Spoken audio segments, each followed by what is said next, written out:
You're listening to In the Pod, Soybean Updates, a weekly trek into the latest soybean information from NDSU Extension. Today we're talking about a particular fungus that can plague soybeans, white mold. What is it? Where does it come from? And how is it managed? Wade Webster, NDSU Extension plant pathologist, has the facts. Wade, what exactly is white mold?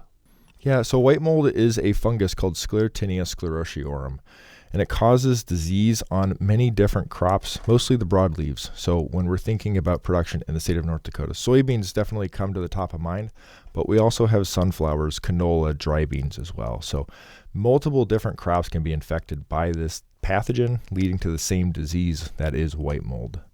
How does infection occur? Yeah, so this infection is very important to understand the environmental considerations here. This pathogen, it does require very cool weather conditions, especially at nighttime. So if we're thinking about 50s into the 60s. We need consistent moisture, so not just one heavy rainfall event, but we need moisture to be present on that soil surface for extended period of time. That could be 1 to 2 weeks. So if we're getting a couple of different rain showers, then that can lead to increased risk for infection. These sclerotia, what we call the overwintering structures of this pathogen, they will form little cups, what we call apothecia, and those release bursts of spores into that under canopy. And when those spores come in contact with flower tissue, those flowers will become infected and allow for this pathogen to infect into that stem. When that stem then becomes infected, that white mold growth starts to show up about 1 to 2 weeks after that initial infection. And so that flowering period is incredibly critical for thinking about managing this particular disease. Is a history of infection in a field important? White mold is what I call consistently inconsistent, meaning that it is always here in the state, but it's very inconsistent on what areas of the state get impacted by it every year.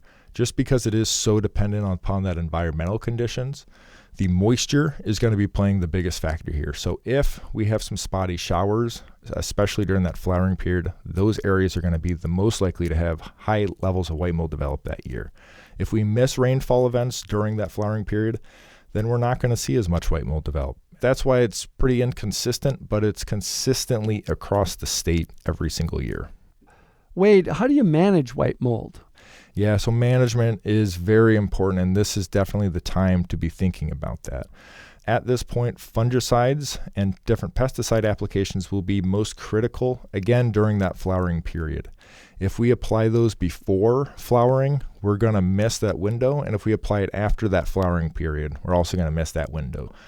For white mold management, everything is prevention. We need to make sure that that environment is conducive and those flowers are present, and we also need canopy closure to be present in most cases for white mold management in soybeans.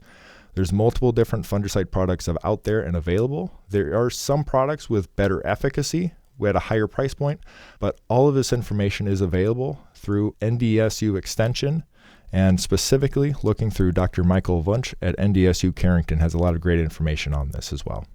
Thanks, Wade. Our guest has been Wade Webster, NDSU Extension plant pathologist. You're listening to In the Pod, Soybean Updates, a weekly trek into the latest soybean information from NDSU Extension, supported by the North Dakota Soybean Council.